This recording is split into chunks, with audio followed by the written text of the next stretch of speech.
Welcome, Pat. Hey, Welcome. Rick. It is another Thursday where we're here to be in front of the millions and millions of people and here to Doesn't it? clog up the internet with useful information. Yeah, doesn't it seem like it seems like time flying. It seems like we meet every other 2 days or something like that. It seems like a week I don't know where a week goes. I swear to God. Yeah, Amazing. it zips by pretty quick. I'm glad this week's zipping by quick. Yeah, I hear you. So, but it's interesting, I update that ticker every week that's down there on the bottom. And sometimes it just amazes me how very little the numbers change.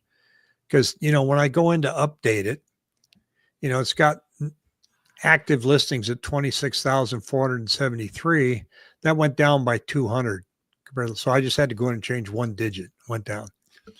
New listings went down a little bit, and new contracts went down quite a bit because this has the Mother's Day numbers rolled into it. So That's we're right. down below 3,000 again. And so for those that are new at the channel, what Pat and I do is, we're not here to convince you whether it's a good time to buy or a good time to sell or bad. Either way, we just share the numbers with you and you can make that decision and we'll show you what's going on and what we see. We might spit out an opinion every once in a while, but this is where we're at when I look at. I think one thing I noticed week by week is my forehead's getting bigger. Yeah, it's I don't know, you probably drink a lot of milk or something. Did you see, speaking of milk and cheese, you see the tornadoes that are bearing down on Wisconsin today? Yeah, that's what I heard. Yeah. Man, Eau Claire and Chippewa Falls. So see these yellow bars there? That's new listings. And the black line is new contracts, which has been relatively flat. But the reason that our active listings numbers are growing is because of the gap between these two. Now, I got another chart that I'm going to show you in a couple minutes that says, that shows you that our new listings that people are putting on is not that much higher. It's very, very tiny. And there's a lot of chatter going, look at all the new listings that are coming on. A lot more people are listing their houses. And the short answer is, well, no, they're not. And what we're seeing, though, is we're seeing an increased number of homes being removed off the market. I give up. I'm canceling or I'm letting expire. I think you sent me some numbers this week on that. Like, I give up. I can't remember the term for it. But the topic at hand is delinquencies. A lot of chatter out there that more delinquencies are coming or more foreclosures are coming. So let's look at where we're at today. I have no idea what this chart's going to look like next year. I mean, Melody Wright was on with a Scottsdale agent this week on YouTube talking about the big storm that's coming next year with regards to VA delinquencies and FHA delinquencies. So I kind of took it with a grain of salt and thought, well, let me dig and see where we're at currently. And here's the first chart. And this shows where we're at today. So the yellow numbers here, the yellow part in the graphs, anybody that's 90 days behind or more. And the blue is anybody that's 30 to 60 days behind. And the red number is people are in foreclosure. So if you look at where we're at now and just draw a straight line over, we are not in record territory. Going all the way back to 2002, we're still lower than 2002 when it comes to delinquencies. Now, this Melody Wright, she's got a lot of data. She's looking at a lot of stuff. She sees things I don't see and I can't pull up. I get it. So, we'll see what happens, but it's not shouting from the rooftop now that we have a problem. And then I pulled this up, Pat, and this is mortgage originations by credit score. See this blue line here? It's that's any credit score that's above 760. Look at how many loans that were written in 2021 and 22 were from credit scores above 760. Now, the number of loans that are being written are much lower, but the percentage of loans 760 and above is still the highest. But obviously, that took in effect refinances. So, Yeah. Well, look back here. So here's where the problem started, right? Yep. Right here. Fog up a mirror, get a loan. The largest percentage of loans that were written were in the 660 to 719 credit score, and 720 to 759. So there were, and then even the blue section, the six lower than 620. That's where a lot of people there. We were still doing like 100% financing for 580 credit scores. Matter of fact, I mentioned on the show some time ago. I remember the one time that I knew that we were hitting the top was when I saw a program 100% financing investment property stated income for 620 FICO score. So you could basically say I make about $15,000 a month with a 620 credit score and do 100% financing on a home investment property. put a renter in there and off you go. Everything's going to be sweet. Problem is that the loan you got was probably an adjustable rate, right? Yeah. So after 2 years, you were collecting $1,400 a month in rent, and then your payment went up to $2,500. Yeah. Oops. So here's another breakdown. This is average credit scores by age and generation.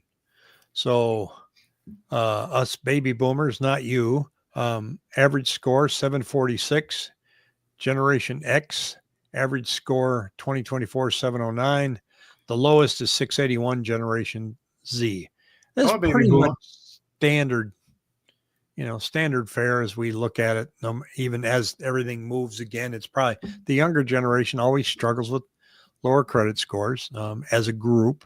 That's when you learn how to handle money. And so Louis here says 2 foreclosures in my neighborhood. Both are people that purchased in 2022. Well, I don't know why they're foreclosing.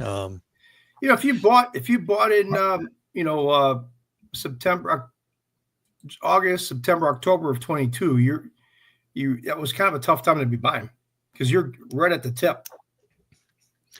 Yeah, but you could still be upside down and still make your payment. So there's underlying factors going on. They must have lost a job or something. Yeah.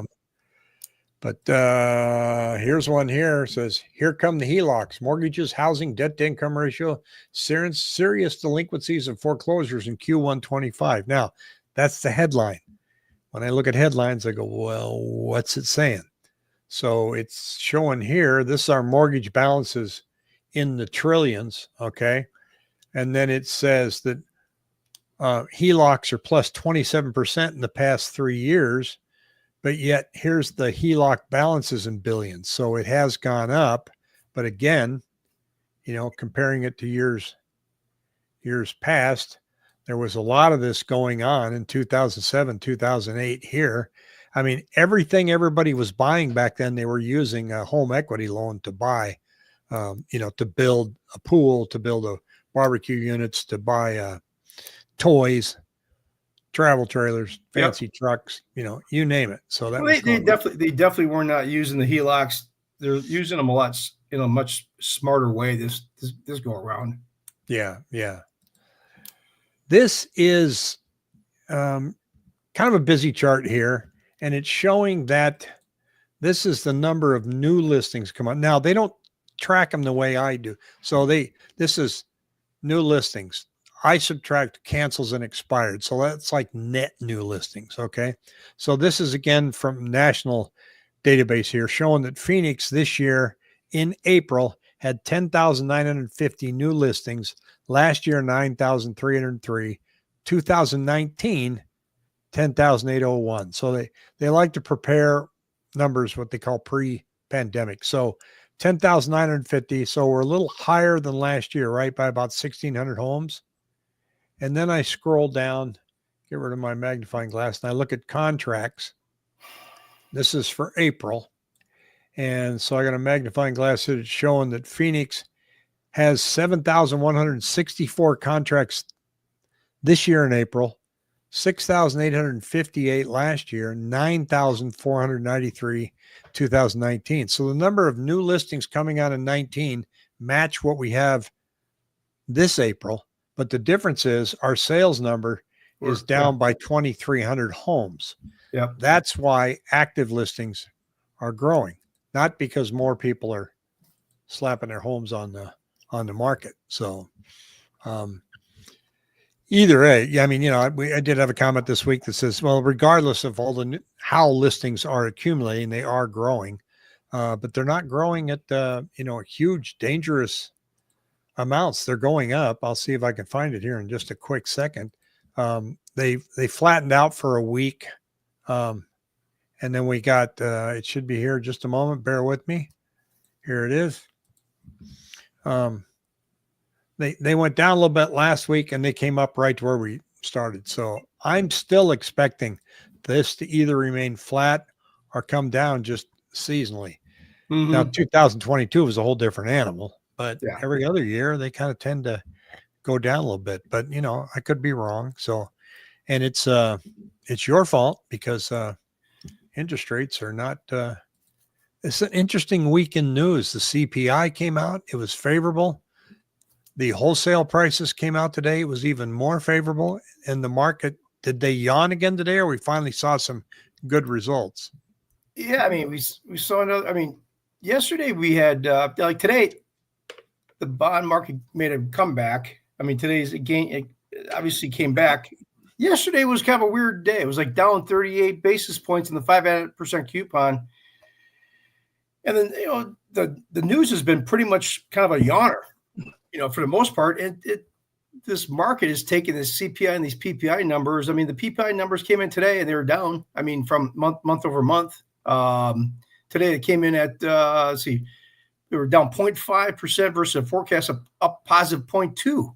So I mean, you're seeing this. Obviously, the market came back 53 basis points yesterday in this red candle right here. It was kind of like where did this come from? And I read something the other. I read a quote. The definition of an economist, economist is basically someone who will know tomorrow why the things they predicted yesterday didn't happen today. Which I thought, everybody's warning about inflation, recession, housing price collapsing, the loss of democracy, the tariffs. So we're seeing this. That's why we're seeing this kind of this up and down. This is a 1 month, gyration. This is a 3 month gyration as far as when this is prices. So when prices go up, bond rates go down. But it's been all over the board. I mean, it's quite. It's once again we have a lot of movement within this channel. There's nothing really to speak of. I mean, right now we got the same thing. I mean, I run up the rates. We're still stuck in that 6 3/4 range. This is FHA, but we're still stuck in that 6 3/4, 6 7/8 range for the most overall. So, it's just one of those things. I mean, I think we're just going to be paling along here the next couple months with this.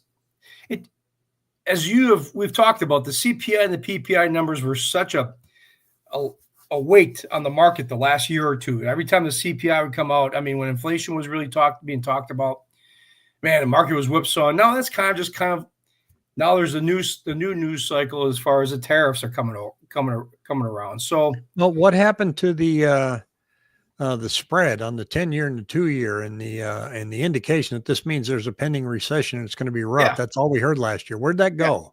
Yeah, I know. I mean, it just seems like the news cycle we kind of forget about all this stuff and we move on to a new topic. Now, tariffs are obviously the one that's the overriding topic right now. Well, Goldman Sachs, didn't they come out this week and change their mind, say we don't see a recession in 2025? Yeah. I mean, these experts. I was watching Fox Business News, and Charles Payne said, experts are not experts anymore. If you keep getting it wrong, he said something to the effect that if you keep getting stuff wrong, you should not be called an expert. Yes. Yeah. Which is kind of, I see your comment on there. I'm going to address it here in a couple minutes. So bear with us here.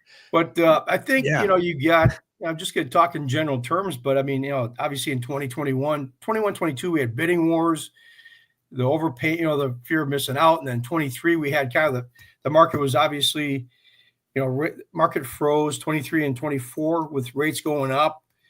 Now, it just seems to me, I was kind of saw this comment, this analyst saying, basically saying how we're just kind of in this, different, the market's just trying to find its level in a quiet way. Buyers have definitely hit an affordability ceiling. You can tell if rates go up to low to, say mid sevens.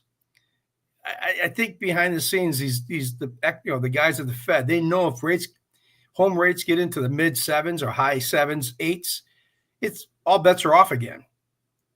I mean, you're going to see it dramatically slow down, even though, so we're stuck in this. I don't think the central banks follow housing at all. I know they don't, but I'm just saying, I'm just talking in terms of everybody. Sure. The Feds, just in general, I'm just throwing everybody in one bucket.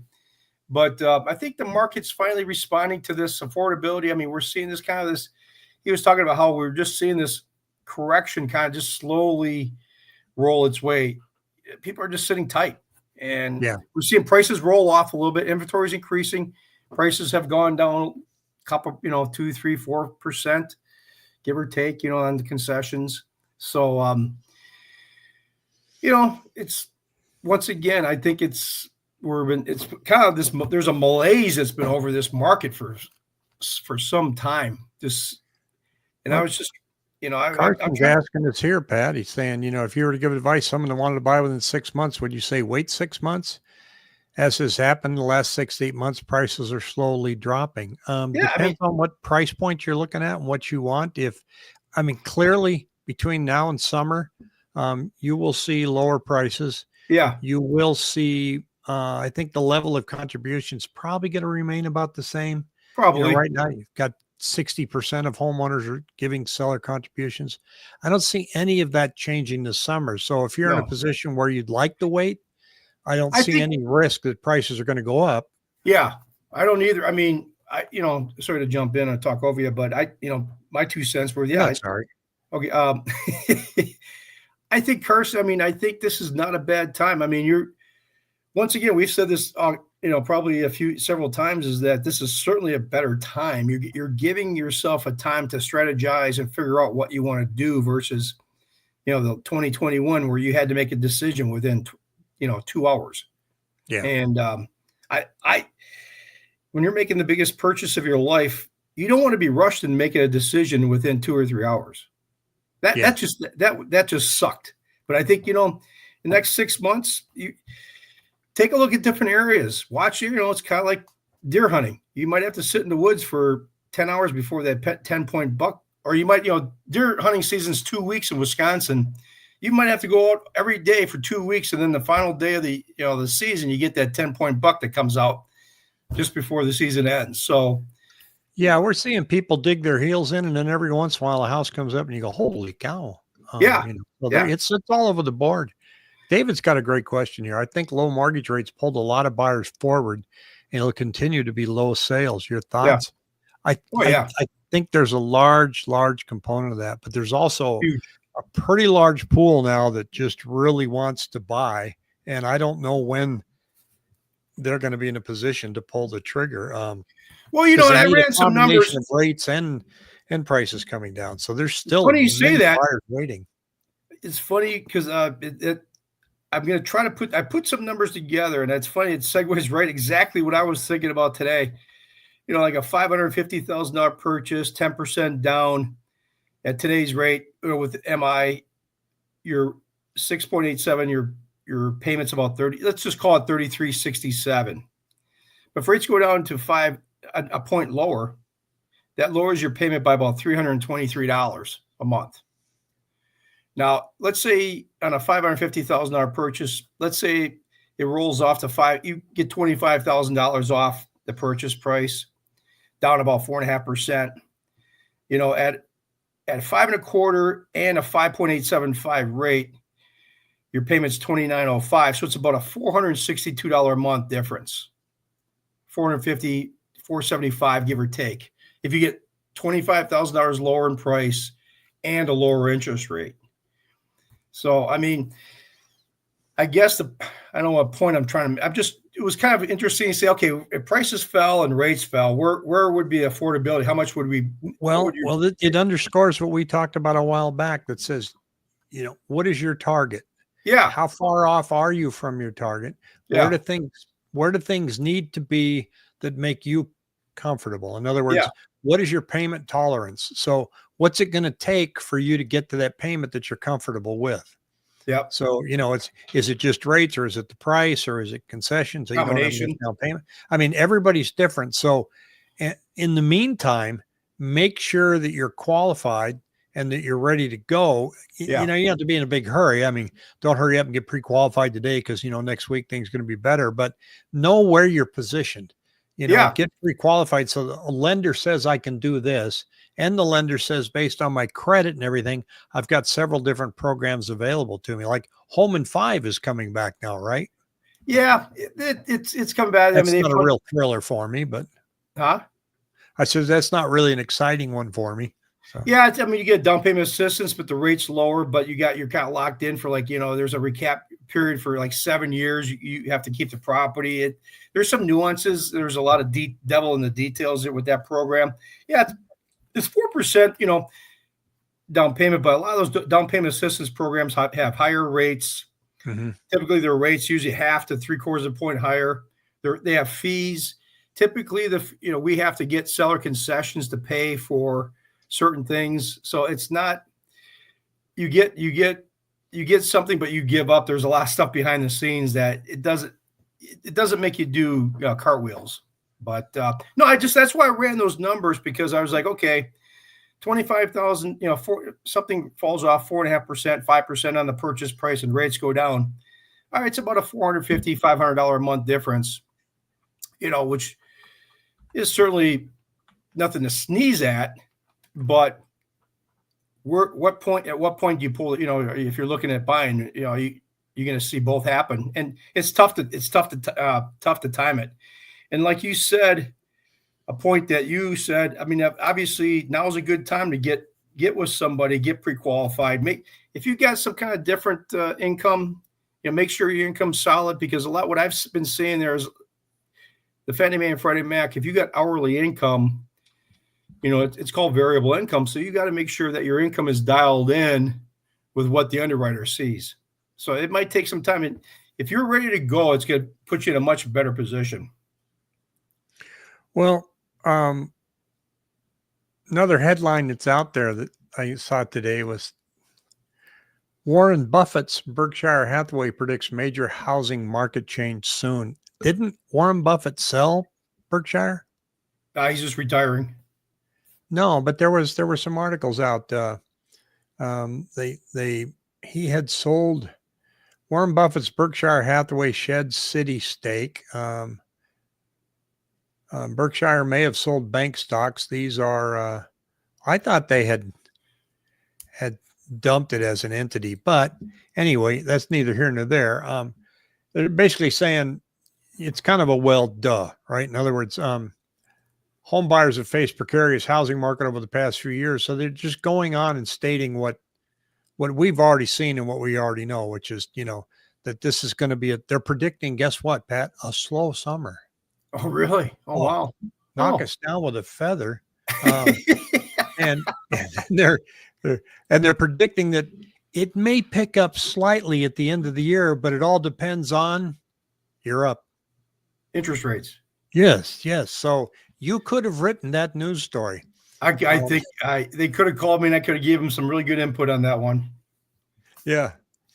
What windows would you go out of your way to mention if you were selling a home? What windows? Plantation shutters increases the value. They do, but not by much. I mean, they look nice.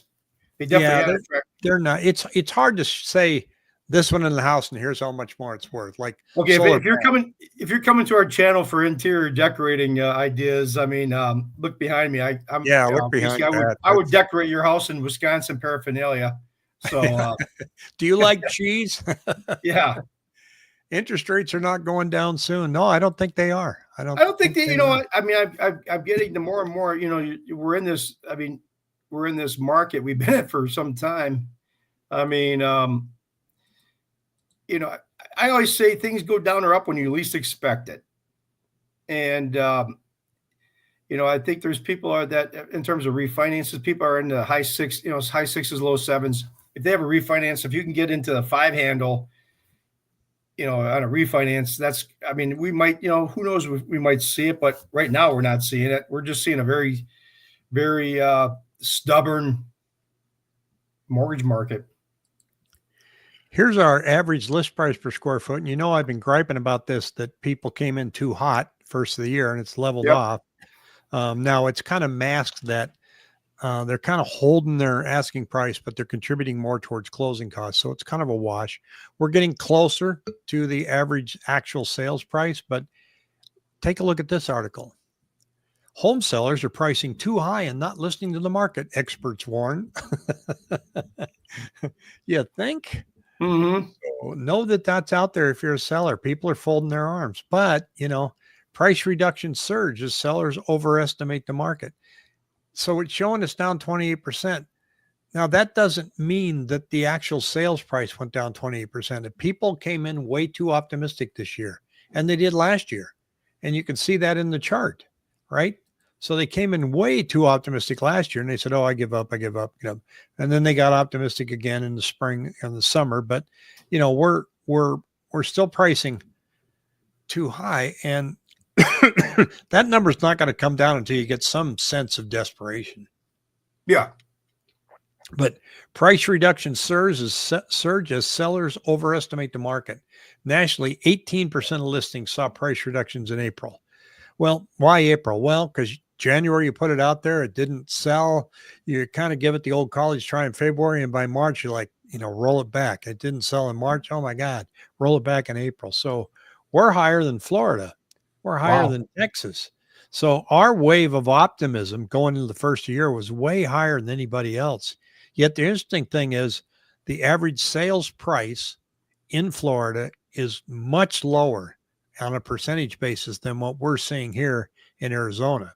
So this illustrates to me once again that we just came in too hot.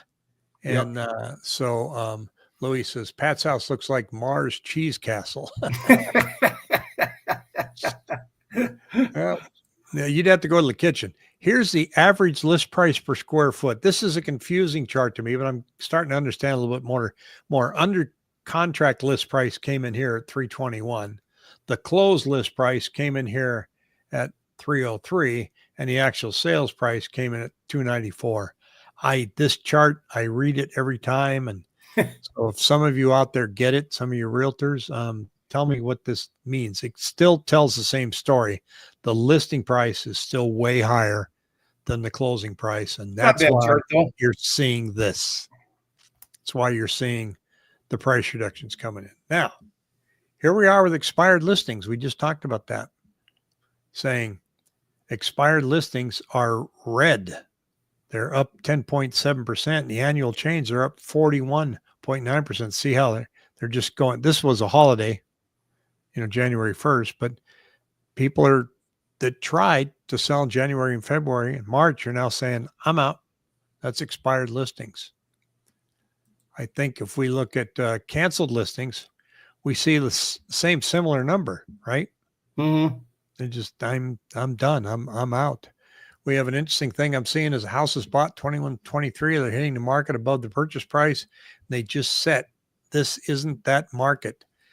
That shows you that, again, that wave of optimism, but there's still a ton of equity from people that bought in 2021 and 2022 for people that did it right. And so, here's our active listings, pretty much yellow as far as a monthly change. Annual change, it says red, meaning active listings grew annually. If we look at list price per square foot, again, it's just a flat line. So we're not seeing people say, well, we're going to lower that price. And here's where we are with closed listing sales per month. And it says it's green, 2.3% above last year, 1.5% above last year. And days on market are not bad. We're still below 4 months. So and that's on average. There's some areas where it's considerably worse. So, how's the refi activity? That's got to be pretty dead at this point. Yeah, pretty much. I mean, there's refis here and there for people that might need it. Yeah, when you get rates in the high sixes, it's pretty much dead. You're going to have to get rates. I've been trying to get people lined up. I've been telling some people that, if you're in the low sevens, 7.5. I mean, if you can refinance into the mid to high fives, that's going to be your target range. But yeah, for the most part, it's been pretty dead. I mean, on that end, I mean, there hasn't been. We had a little pocket back in September, and that's the thing. I mean, you look back at that chart right here. I mean, this was the refi. This is the price, mortgage-backed price. This is when the low rates hit the low in September. You only had about 2.5 weeks. If you were ready to go, you could have got into the 5 and 5/8, 5 3/4, high 5 range. So people that were sitting at 7, 7.25. But that was a very short blip of time.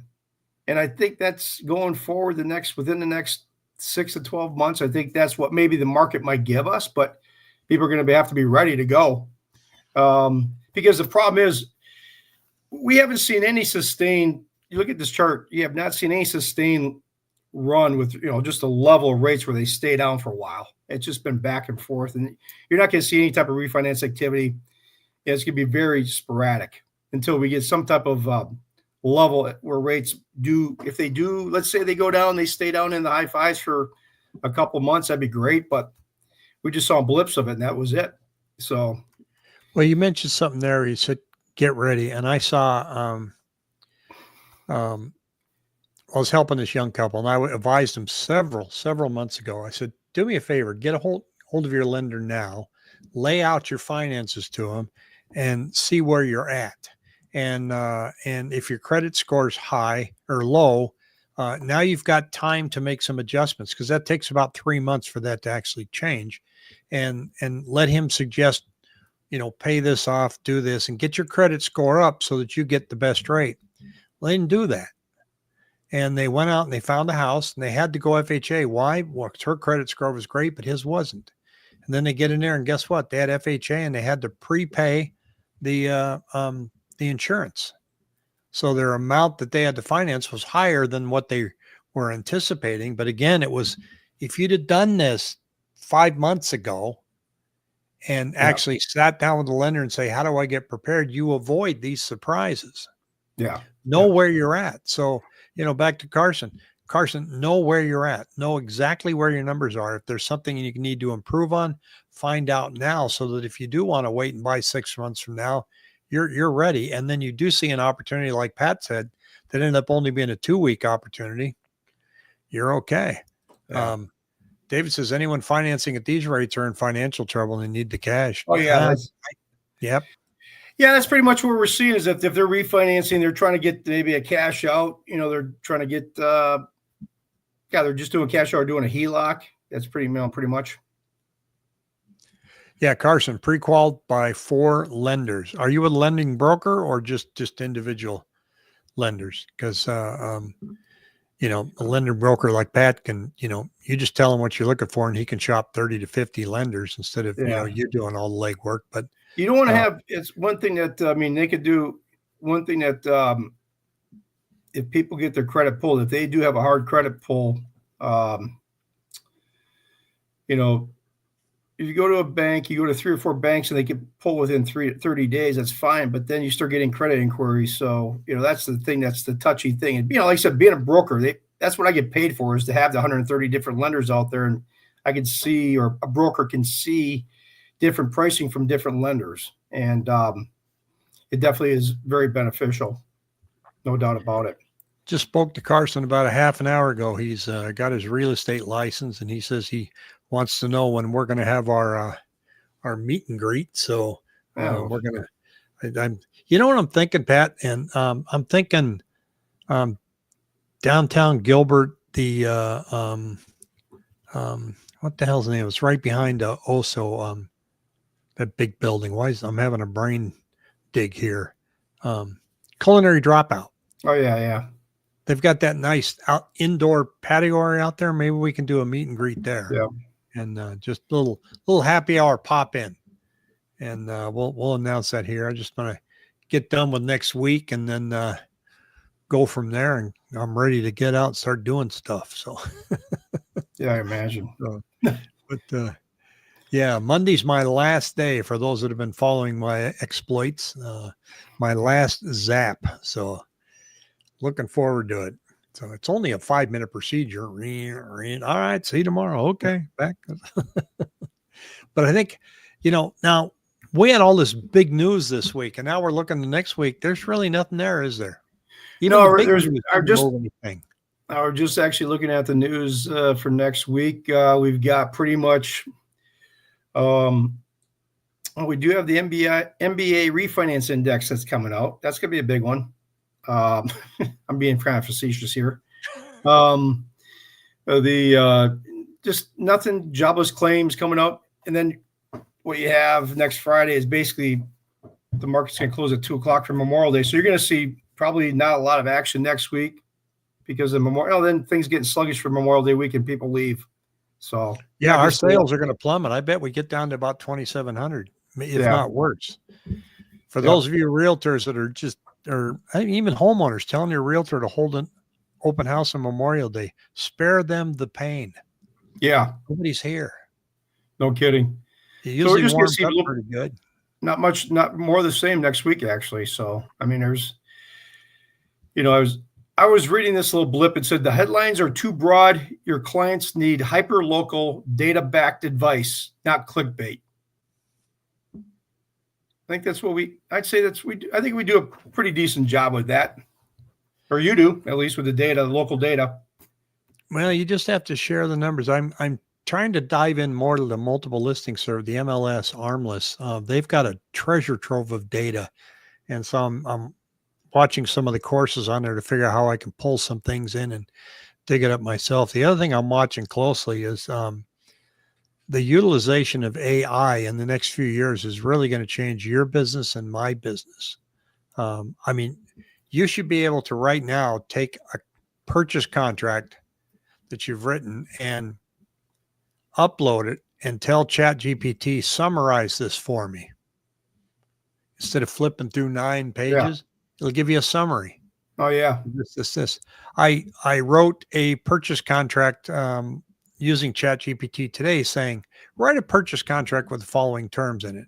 And it had everything laid out right, but they don't do it on the Arizona, actual purchase contract, but they will. So you're going to be able to actually type in your terms in a paragraph and then have artificial intelligence populate that Arizona form. Same with lending.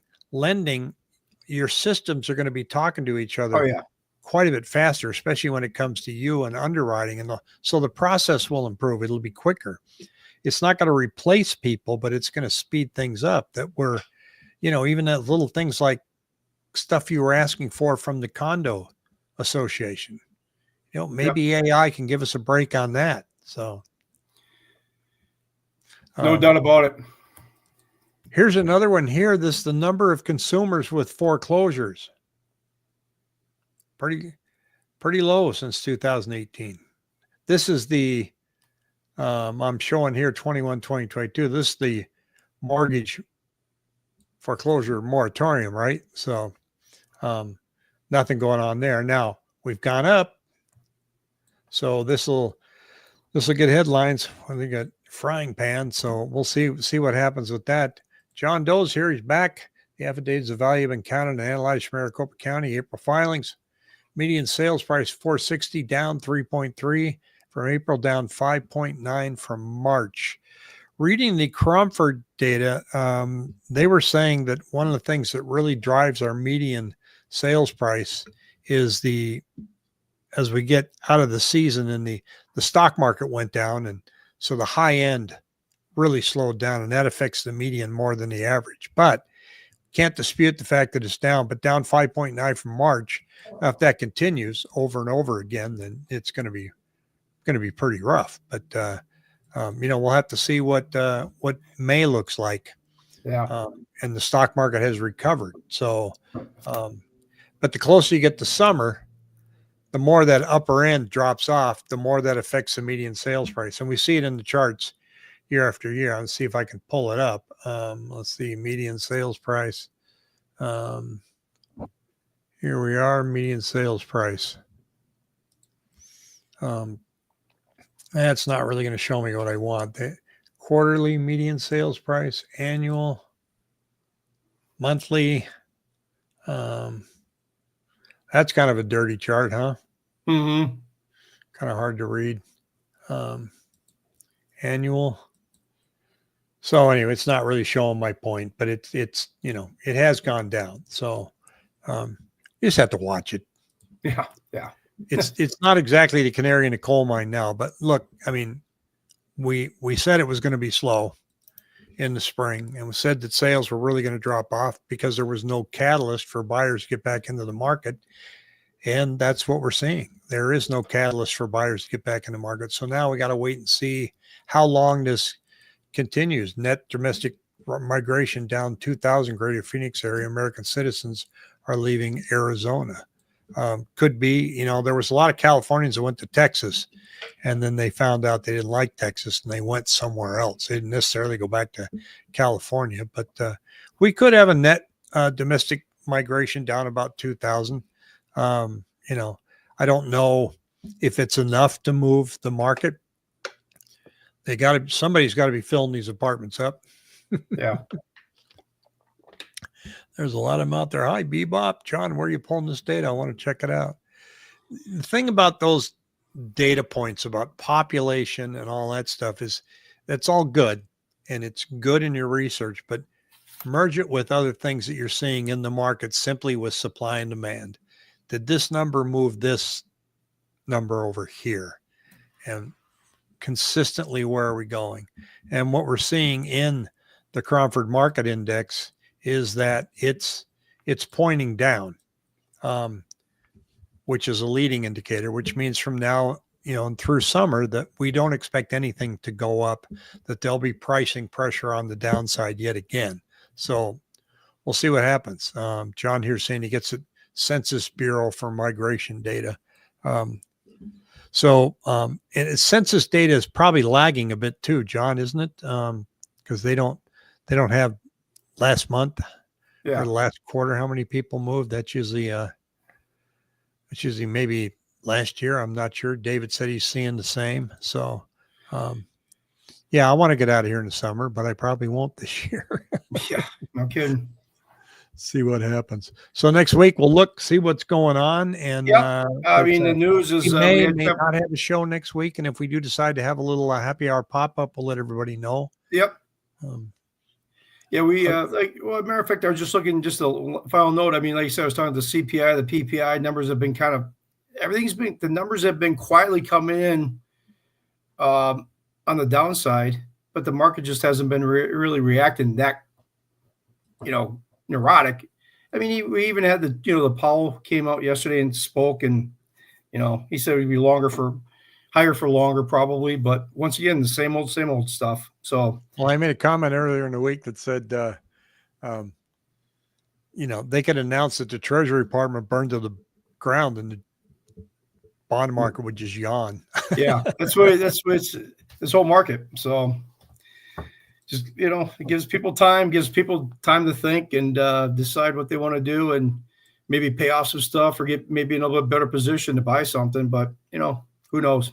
So sounds good. Well, Pat, you have a super weekend. I'll probably talk to you over the weekend, if not tomorrow. And everybody else, thanks for chiming in. Oh, hey, have you signed up for my newsletter yet? The link is down below. I had 13 people sign up yesterday. Yeah, comes out the newsletter every Monday morning, and I'm throwing in like news alerts later on, like not every week, but every once in a while, special reports for you. So if I see anything that's outside of the traditional stuff I send you, you may get another email later on the week or the week after that with just some interesting tidbits on what I'm finding in the market. So John Doe, nice. Thank you. So Rick is, I will say, in my 25 years, Rick, you're straightforward. I mean, there's, this is a good thing. You don't have a lot of bells and whistles. Yeah, that's right. Try to turn them down. So, Yeah. all right, everybody. Thanks, and we will see you again soon. Take care. All right. Take care, everybody.